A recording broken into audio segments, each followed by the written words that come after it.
You ask Tiger to solve. This deals with linear equations with one unknown. The final result is x equals 10. Let's solve it step by step. Group all constants on the right side of the equation. Add 18 to both sides.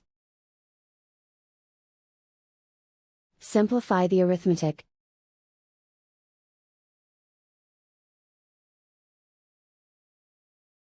Isolate the x. Divide both sides by 4.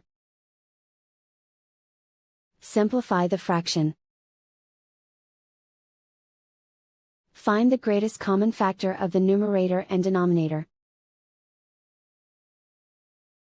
Factor out and cancel the greatest common factor. And so the final result is x equals 10.